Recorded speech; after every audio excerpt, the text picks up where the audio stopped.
La carta a los romanos. La introducción.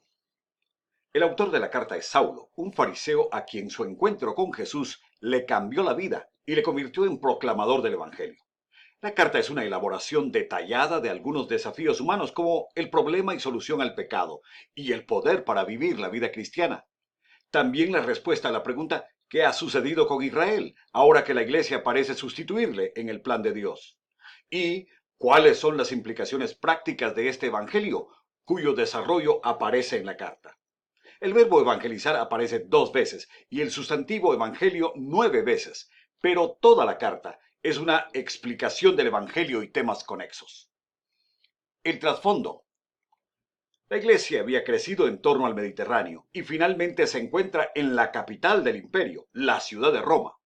Pablo desea pasar a Roma y apoyar a los cristianos y llevar desde ahí el evangelio a España, según Romanos 15:24. Claudio, el emperador, prohíbe hablar de los muertos y de la otra vida, de modo que por el anuncio de la resurrección, los judíos fueron expulsados de Roma por Claudio en el año 50 después de Cristo, lo cual también menciona Hechos capítulo 18, versículos 1 y 2. El libro se presenta para fines educativos en 4 partes. Los capítulos 1 al 3, en donde se habla de la justicia de Dios. Luego la sección de capítulos 4 al 8, en donde se explica cómo Dios crea hombres nuevos. La tercera sección está en capítulos 9 al 11, en donde se presenta el caso de Israel, y la sección final se halla en capítulos 12 al 16, en la cual Pablo presenta cómo los cristianos deben vivir el amor al prójimo. En la primera sección vemos la necesidad espiritual y moral del hombre caído. En la segunda sección, cómo Dios crea al hombre nuevo. Y en todo el libro, el avance del Evangelio por medio del ministerio de Pablo. Veamos más de cerca el mensaje de esta carta. Empecemos con la primera sección, capítulos 1 al 3. En capítulo 1, versículos 1 al 15, Pablo saluda a los creyentes y manifiesta su deseo de visitar Roma y ministrar entre ellos. En 1, 16 al 32, Pablo les habla del poder del Evangelio para salvar al hombre de su ausencia de Dios.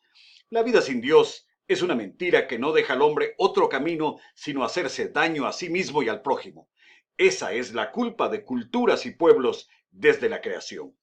Por eso, en 2:1 al 16, se establece con claridad que los hombres son culpables porque o les acusa su conciencia o los incriminan sus malas obras, y porque rehúsan creer el Evangelio.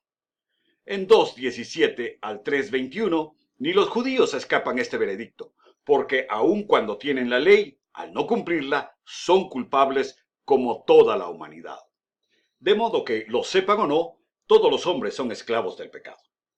En la segunda sección, 4 al 8, el capítulo 4 afirma que el Evangelio es la promesa de Dios, sin obras, sin ritos, sin ley, como se ilustra cuando creyó Abraham, quien fue justificado por la fe siendo incircunciso y cuando aún no había ley.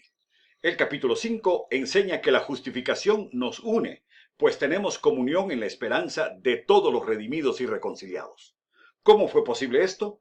A Abraham fue posible declararlo justo por 2 personas más universales que él, Adán y Cristo. El pecado de Adán puso al hombre bajo pecado, y la muerte de Cristo solucionó la universalidad del pecado. Adán introdujo la muerte a la humanidad, y por Cristo se propagó la vida. El capítulo 6 dice que los creyentes hemos muerto al pecado.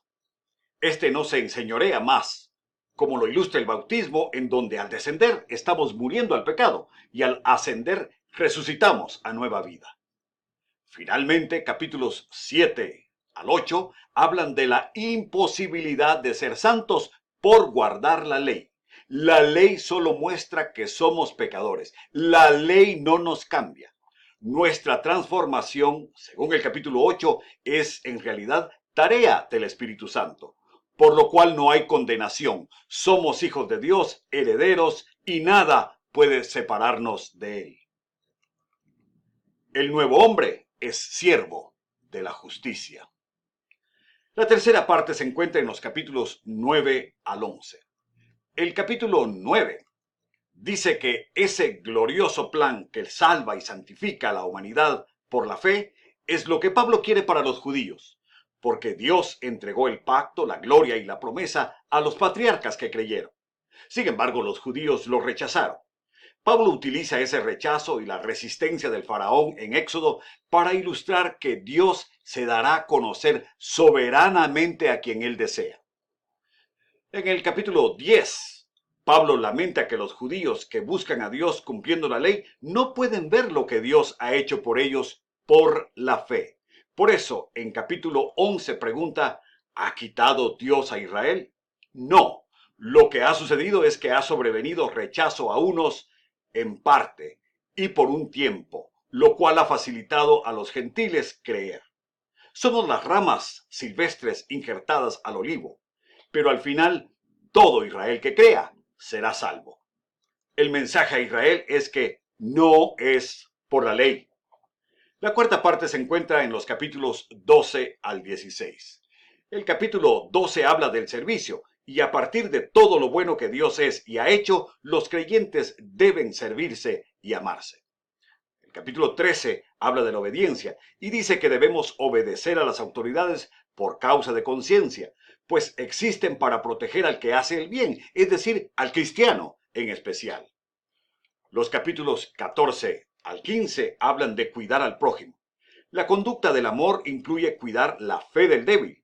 Se trata de personas que dudan de todo lo que hacen y se les cuida soportándolos. Finalmente, Pablo también dice que ha llevado el Evangelio desde Jerusalén hasta Ilírico, la región moderna de los Balcanes, donde solo una franja de agua, el mar Adriático, lo separa de Italia, su anhelado destino al principio de la carta.